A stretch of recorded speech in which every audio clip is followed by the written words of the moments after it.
안녕하십니까. 2018년 고졸 검정고시 도덕 기출문제 해설을 맡은 김덕 선생입니다.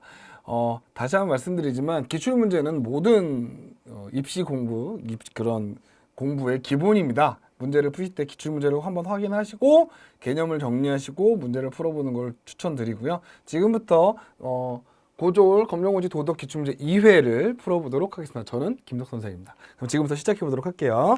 자, 다음 문제와 관련된 응용윤리학의 분야, 응용윤리학의 분야인데 여기 보시면 여기 특히 여기요.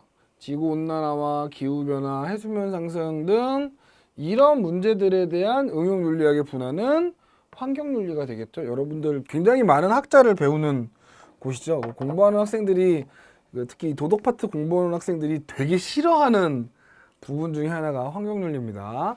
네, 그렇습니다. 네, 넘어가겠습니다. 2번 다음에 설명하는 사상가 그때 여러분 이거 잘 알겠지만 최대 다수의 최대 행복 이러면 누구요? 이거? 네, 제레미 벤담이죠. 벤담은 이 양반이고요. 공리주의자이죠. 공리주의고요. 그 다음에 여기 보시면 만약에 이 쾌락이 질적으로 동일하다는 표현이 없었으면 바로 이 밀이 됩니다. 이 벤담을 우리가 뭐라고 얘기하냐면 쾌락을 양으로 따지는 양적 공리주의 그러고요. 이 존 스튜어트 밀을 쾌락의 질이 다르다라고 해서 질적 공리주의 이렇게 이야기한답니다. 이것도 잘 기억을 해 놨으면 좋겠어요. 칸트는 의무론 쪽의 사상가고요. 자, 그 다음에 넘어가겠습니다.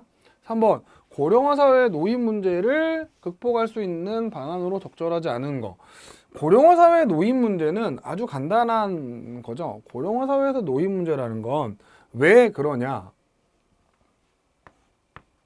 고령화 사회에서 노인 문제가 등장하는 건 일단 고령화 사회라는 게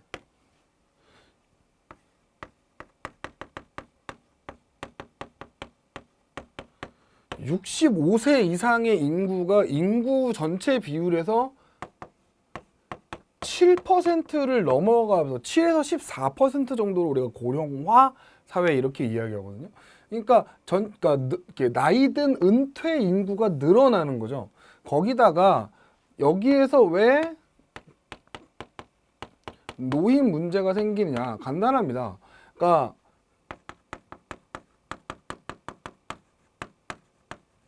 산업 구조의 변화.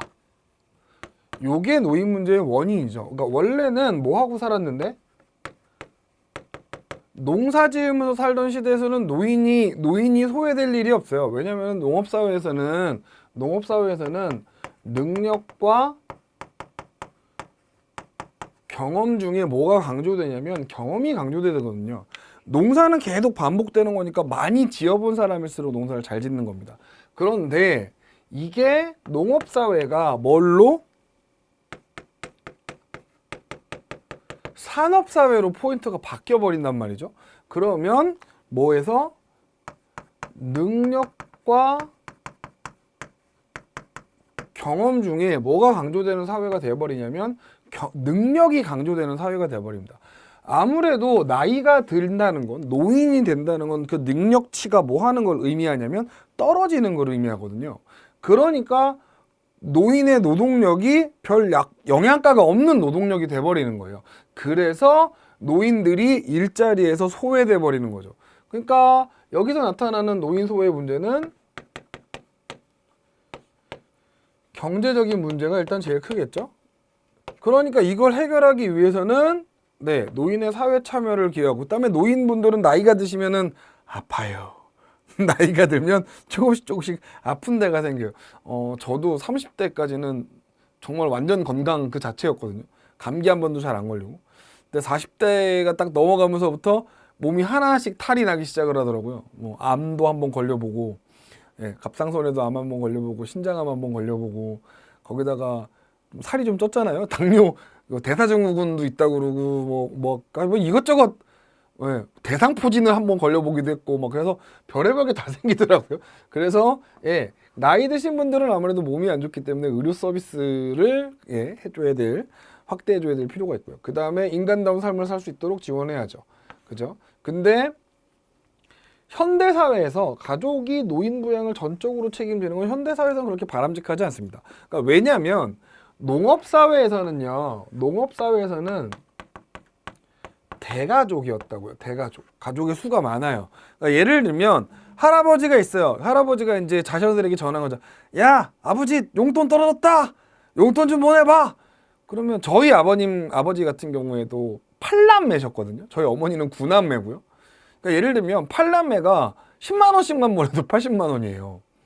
20만 원씩만 보내면 웬만한 사람 한 달 월급 나오죠. 30만 원씩 보내면 아주 풍족한 삶을 사시는 거고. 그런데 저희 아버지 때는 8남매였는데 저는 외동아들이에요. 외아들이었어요. 그러니까 저 혼자예요. 저 혼자. 그러니까 아버지가 야 용돈 좀 보내봐라. 그러면 제 주머니에서 80만 원, 100만 원을 보내는 건 굉장히 부담이 된단 말이죠. 무슨 얘기인 줄 아시겠죠? 그러니까 기본적으로 사회가 핵가족에서 산업사회가 되면 확대가족에서 대가족에서 산업사회에서는 핵가족으로 변해가는데 가족이 노인을 온전하게 부양하는 건 생각보다 쉽지가 않습니다. 돈도 많이 들어가는데 요즘 아시다시피 젊어서 취직해가지고 내가 돈 벌어가지고 집을 살 수 있는 시대던가요? 내가 버는 돈으로만? 예, 그 흔치 않습니다. 쉽지 않아요. 그러니까 한 달에 월급 300만 원씩 받으면 그걸로 숨도 안 쉬고 15년 모으면 집 산다며요. 서울에. 숨도 안 쉬고 15년 모으면 불가능하죠. 뭐 빨리 취직해봐야 20대 후반 30대인데 15년 동안 그러면 제가 제 나이만큼 먹어야 이제 한 40대 중반쯤 돼야 집만 사는 거죠. 그동안에 뭐 굶어요? 그러니까 이건 생각보다 어려운 일입니다. 그래서 답은 4번입니다. 그래서 이제 노인 문제를 누가 나서야 될 필요가 있는 거예요. 현대사회에 와서는 노인 문제에 대해서 국가가 어느 정도 나서서 해줘야 되는 거죠. 그래서 뭐 예를 들면은 뭐 노인 요양센터라든가 아니면은 뭐 치매 서울 같은 경우에는 각 구마다 치매 그 노인 그 센터가 있거든요. 그런 것들을 이제 해야 되는 거죠. 특히 이제 그 아래쪽 지방이나 농업이 많이 하고 있는 지방에서는 특히나 많이 중요한 제도입니다. 4번 보시죠. 하이데거입니다. 자, 죽음에 대해서. 자, 하이데거는 실존주의자들이고요. 자, 이게 거의 정답인데 봐보세요. 여기다 쓸게요. 옆에다 한번 써볼까요? 실존주의는요, 인간의 죽음은 필연이라고 생각합니다. 반드시 오는 거예요. 그렇죠. 저도 언젠간 죽겠죠. 여러분도 언젠가는 뭐 이런 별 좋은 얘기는 아니지만 여러분도 언젠가는 죽을 겁니다. 당장은 아니겠지만 말이죠. 저희 어머니도 돌아가셨고 저희 아버지도 이제 언젠가 나이가 드시면 돌아가시겠죠. 저희 아들들이 잘하고 있습니다만 언제든 저도 가겠죠. 그러면 중요한 건 뭐냐면 인간에게 죽음이라는 건 필연인데 대부분의 사람들은 이걸 몰라요. 생각을 안 해. 내가 죽을 거라는 걸 인식을 못 합니다. 그래서 낭비하고 사는 거죠. 그러니까 실존주의는 인간에게 죽음이 온다는 건 반드시 온다는 걸 인식, 즉 알게 되면, 인간에게 죽음이 반드시 올 거라는 걸 알게 되면 뭐 할 거라는 거예요?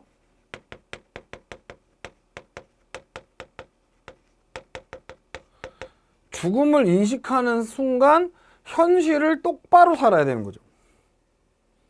그러니까 죽음의 의미는 결국 실존주의에서 죽음의 의미는 뭐를 깨닫게 하는? 인생의, 즉 지금 이 순간의 소중함을 반성하는 계기가 되는 겁니다. 아시겠나요? 그러니까 여기 하이데거 실존주의자인데요. 실존주의자는 죽음은 회피하고자 노력한다고 되는 게 아닙니다. 방금 전에도 있지만 인간의 죽음은 필연이라 그랬죠. 그 다음에 쾌락을 추구하는 삶, 특히나 여러분 감각적인 쾌락을 추구하는 걸 좋다고 하는 철학자들은 없어요. 그러니까 답이 3번이 되는 거죠. 죽음 이후의 세계에 대해서는 더 이상 관심 갖지 말아야 된다. 이건 이제 에피쿠로스 같은 애들이 하는 얘기예요. 왜냐하면 에피쿠로스 학파 같은 경우에는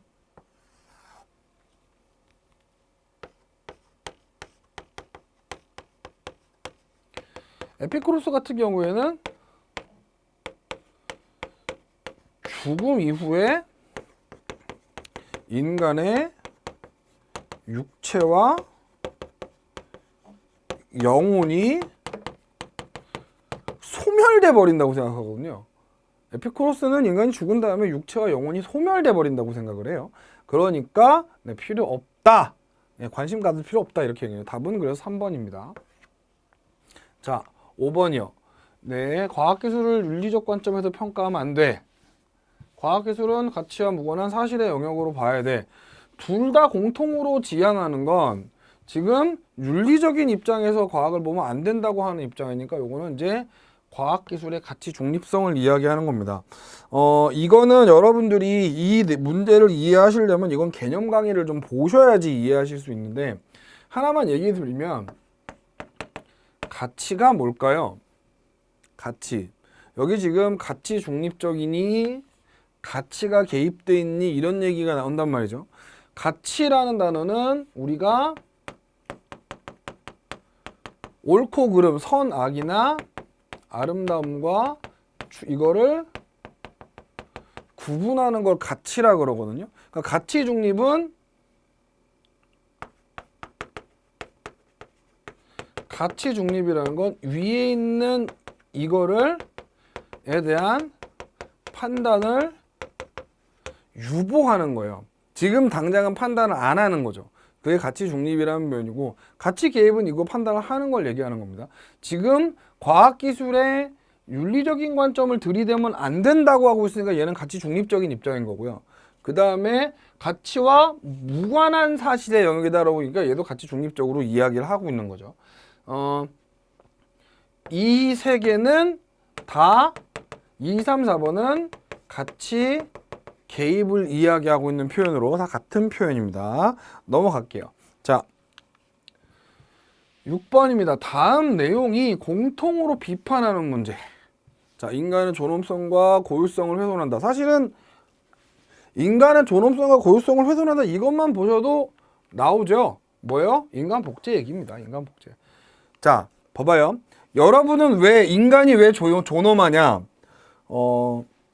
우리 실존주의자들 같은 경우에 인간이 존엄한 이유는 딱 하나예요. 우주에서 나는 하나밖에 없거든요. 우주에서 김석이라는 사람은 한 명밖에 없는 거예요. 예를 들면은 저랑 이름이 똑같은 동명이인은 여러 명 있겠죠.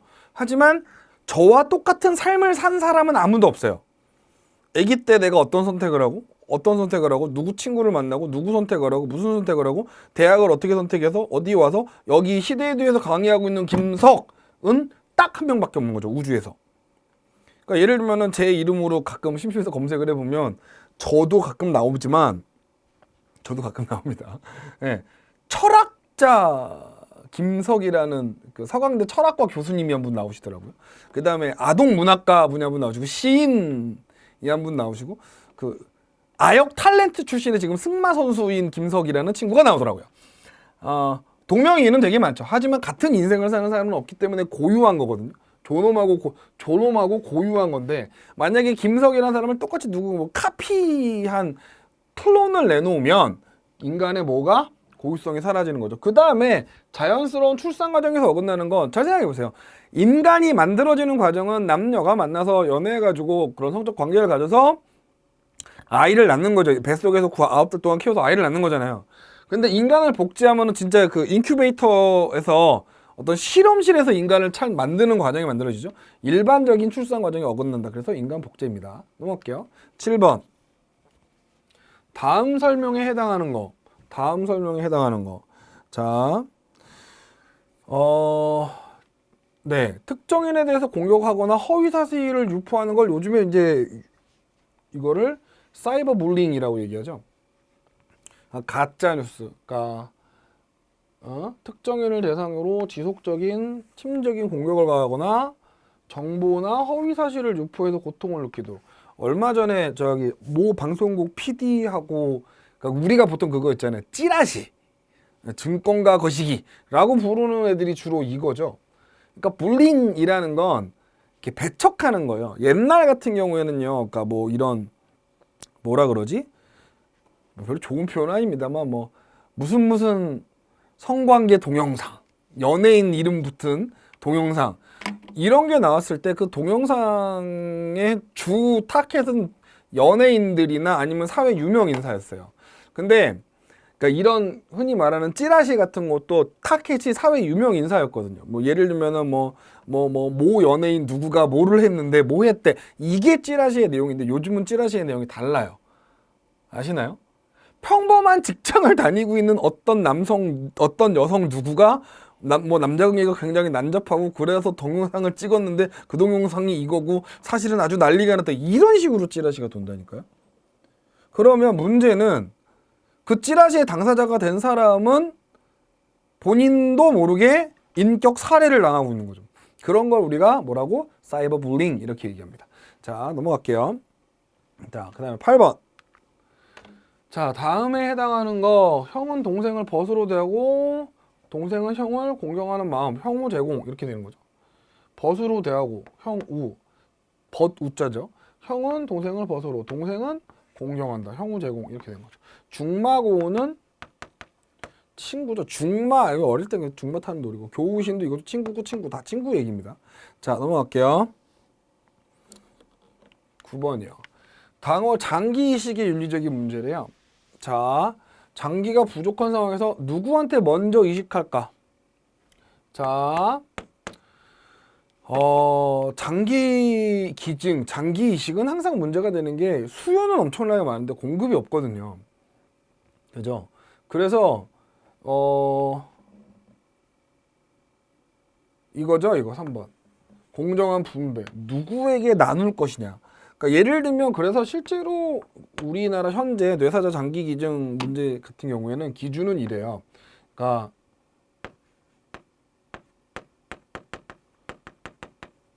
효율성이 높아야 돼요. 그러니까 즉 적합한 장기여야 되고요. 적합성이나 뭐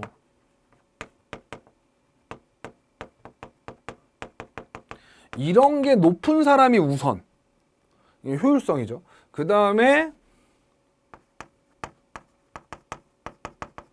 공정성인데 만약에 비슷한 적합성과 비슷한 회복 가능성이 있다면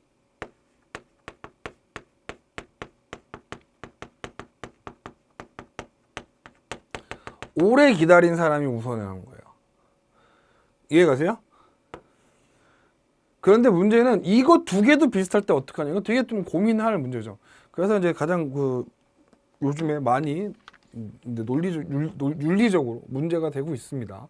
넘어가겠습니다. 자, 10번. 기업가의 사회적 책임에 해당하지 않는 거. 사회적 책임에 해당하지 않는 거. 네, 불공정한 이유 제출이죠. 네, 이건 왜 문제가 나왔을까요? 자, 쉽죠? 이건 너무 당연한 얘기 아닌가요? 그죠? 국어로 충분히 풀 수 있습니다. 넘어갈게요. 11번. 공통으로 설명하는 윤리적 접근 방식이에요. 그래서 여기 보시면 유독한 품성을 길러야 되고 공동체와 분리된 추상적인 개인이 아니라 공동체의 구성원. 자, 그래서 사람 유독한 품성이라는 건 인간성이죠. 이거는 덕윤리 얘기하는 겁니다. 네, 덕윤리는 항상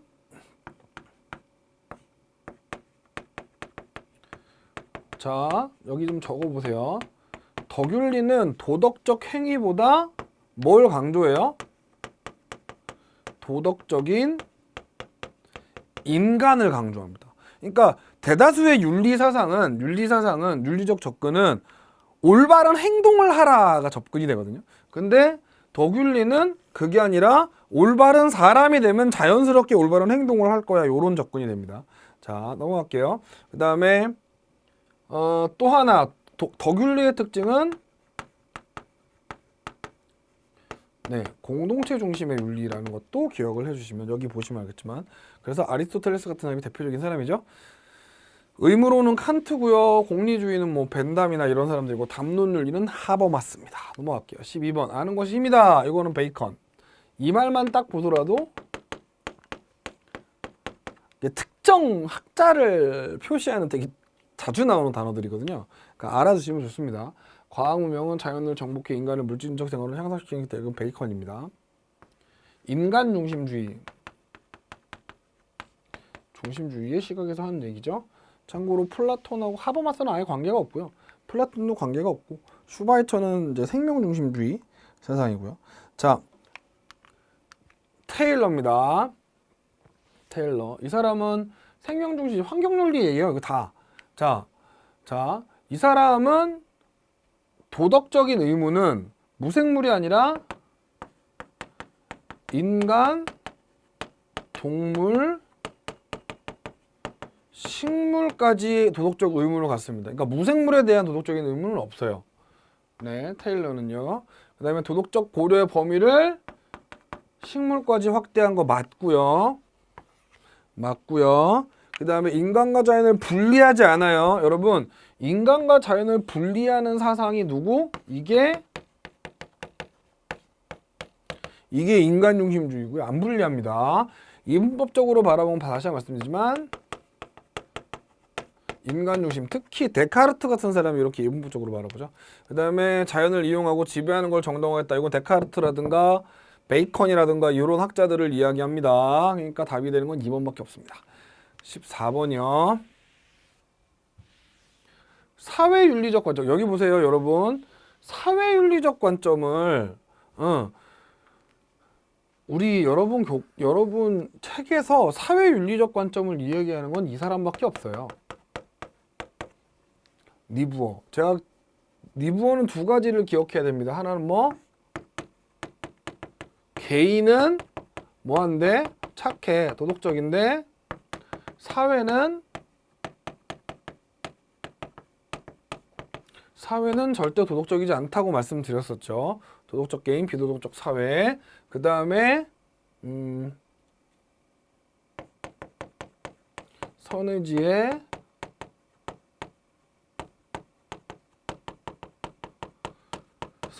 통제를 받는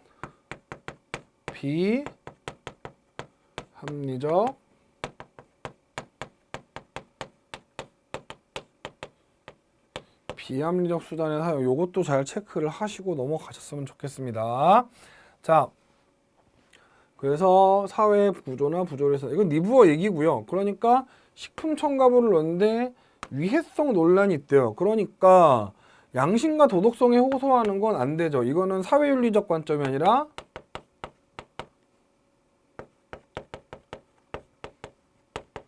개인윤리의 관점이 되는 거고요.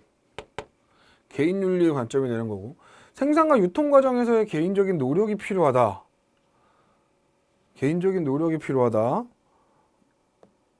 네, 이것도 역시 개인적인 노력이 필요하다는 건 이건 개인윤리적인 관점이고, 네, 각 개인이 사 먹지 않는다. 이것도 개인윤리적인 입장. 예, 이게 표시제, 그 제도적인 입장이죠. 네, 정부 제도적인 개입을 통해서 하지 않는다는 건 이런 건 네, 요 니부어가 얘기하는 사회윤리적 관점에 해당하는 겁니다. 이게 답은 4번입니다. 개인적으로 이것도 예, 문제 푸시고 개념 다시 뭐 확인?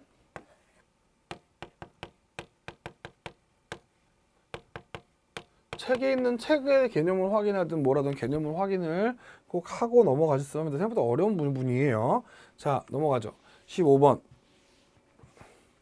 공동성보다 개인을 지나치게 강조할 경우 나타날 수 있는 문제점. 개인을 강조하면 아무래도 예, 개인이 여기서 포인트는 지나치게 강조되는 거예요. 그러면 다른 사람의 권리 뺏겠죠. 나야 내 맘대로 이런 거 강조하면 아무래도 그렇죠? 그죠? 공동선을 나머지 1, 2, 3, 4번은 공동선을 지나치게 강조했을 때 나타나는 문제점입니다. 자, 넘어갈게요. 16번.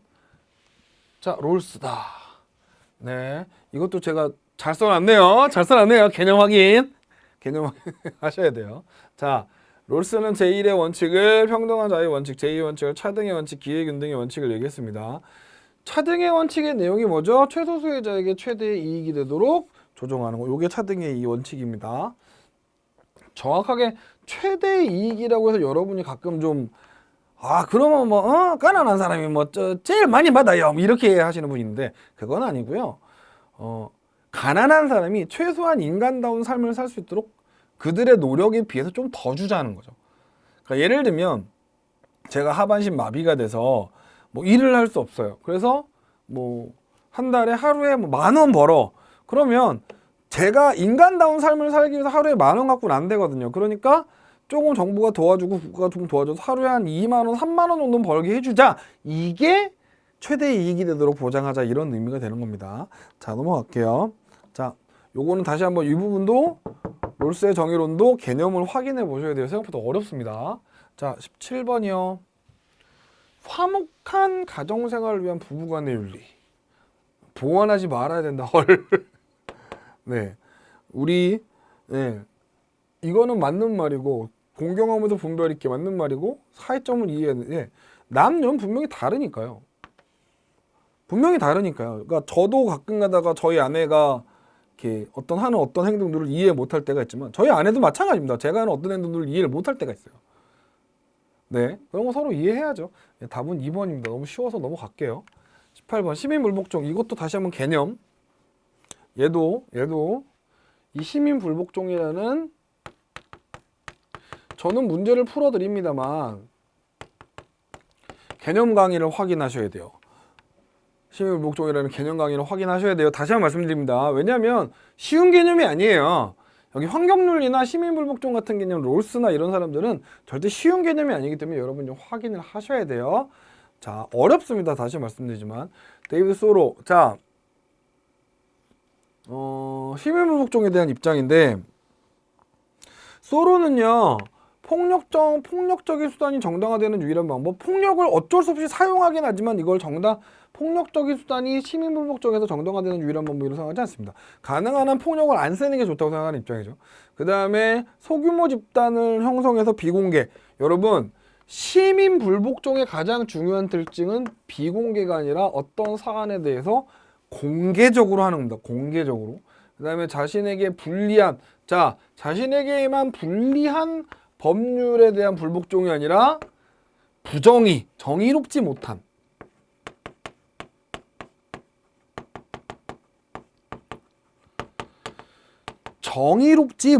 법률에 대한 불복종이죠. 그 다음에 사회정의를 훼손하는 법이라면 양심에 따라, 요게 답이죠. 특히나 소로가 강조한 게 바로 요 양심에 따른 저항입니다. 네, 4번. 다시 한번 말씀드리지만 이건 제가 설명해 드리는 걸로 좀 모자라요. 좀 자세하게 설명을 하고 싶은데 저희에게 주어진 시간적인 한계가 좀 있어서 이걸 좀 길게 설명을 못하면 다시 한번 개념 확인해 보세요. 자, 9번 보시죠. 다음 내용 관련된 직업의 의. 네, 여기 보시면 자신의 잠재 능력을 발휘했다는 성취감을 느낀대요. 이거 뭐요? 자아 실현에 기여하는 거죠. 네, 이런 거는 쉬우니까 넘어갈게요. 자, 20번입니다.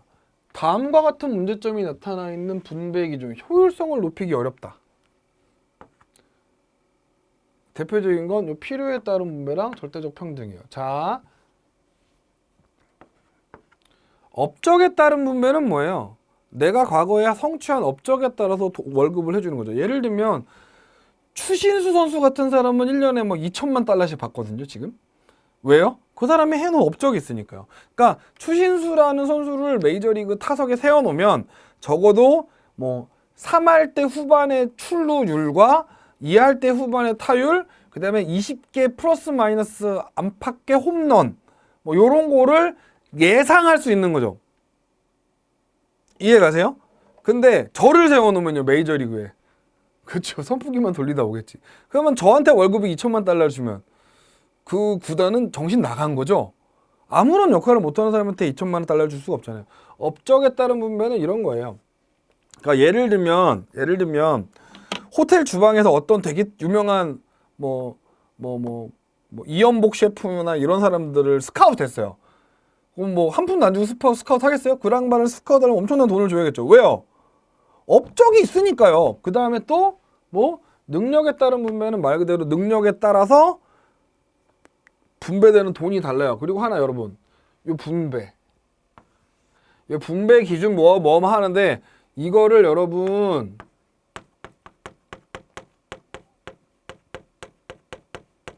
이렇게 생각하시는 분들이 생각보다 많더라고요. 분배가 뭐니? 라고 물어보면 나눠주는 거요. 아니에요. 여기서 말하는 분배는 단순하게 나눠주는 거를 이야기하는 분배가 아니라 여기서 말하는 분배는 뭐에 가깝냐면 기브 앤 테이크에 가까운 거예요.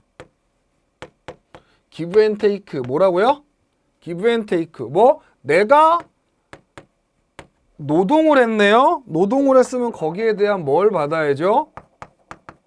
대가를 받아야죠. 즉 월급을 받아야죠. 이 대가가 분배예요.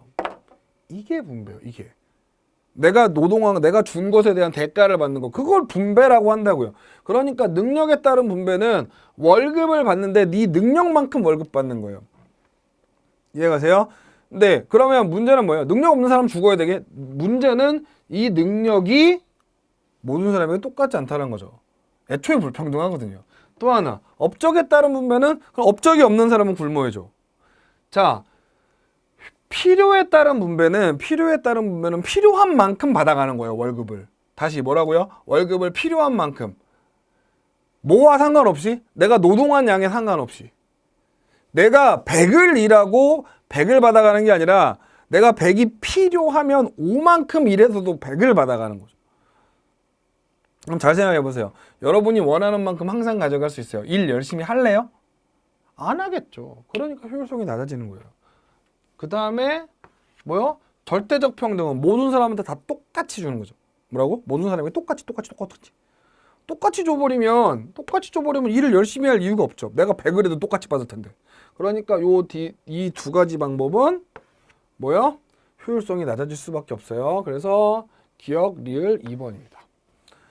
네, 그 다음에 으쌰. 다음과 같은 문제점을 나타낼 수 있는 이거 안 넘어가겠네. 자, 22번 예술에 대한 도덕주의 입장. 도덕주의 입장입니다. 도덕주의 입장 하나 적절한 거.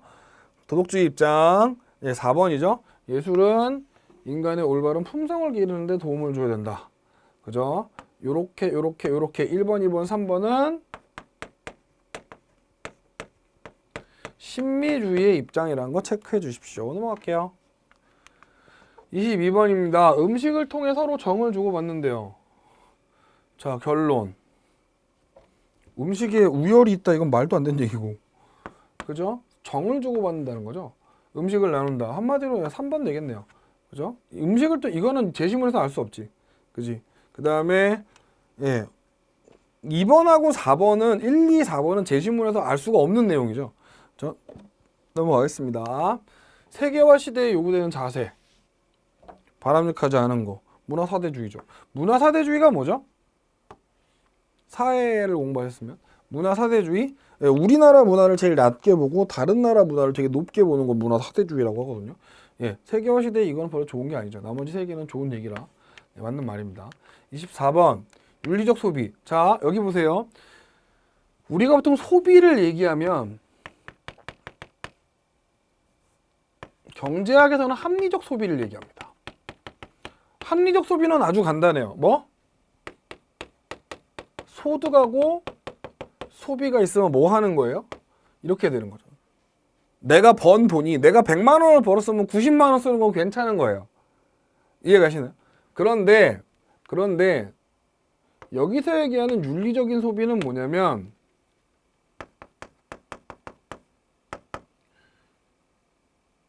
원래 소비의 목적은 뭘까요? 소비의 목적은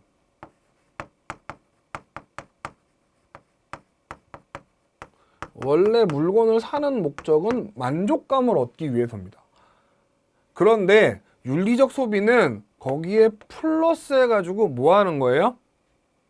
뭐 하는 거예요?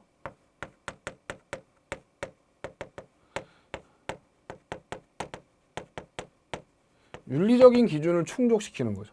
커피를 사 먹을 수 있지만 이왕이면 공정무역 커피를 이해가시죠?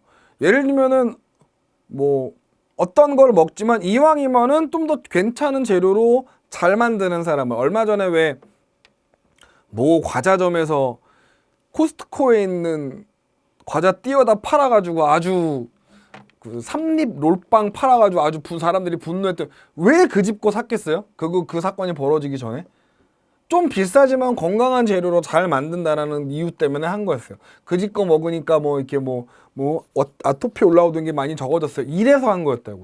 그런 소비를 윤리적 소비라고 하는 겁니다. 자, 요거 그러니까 네 가능한 한 이건 맞는 말이고 네 안 지웠군요. 재사용이 가능한 거. 네, 그 다음에 공정무역. 유행을 쫓아 요거. 무조건 고가. 네, 요게 틀렸죠.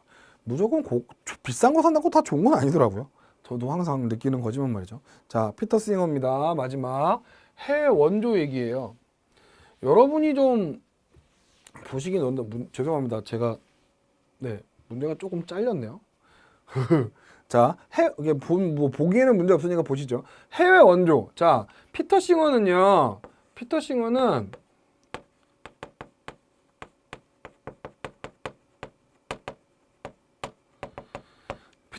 해외 원조의 목적을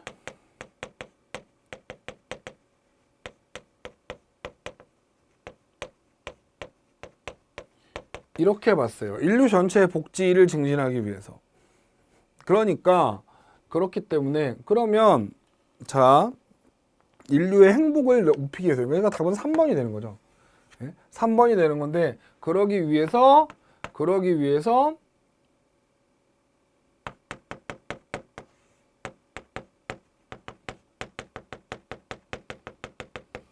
각 나라 개인의 부의 재분배가 필요하다고 생각했다고요. 누구 거 가져다가 부자 거 가져다가 가난한 사람 나눠주는 이 재분배가 필요한 거죠. 그래서 이걸 하기 위해서 피터 싱어는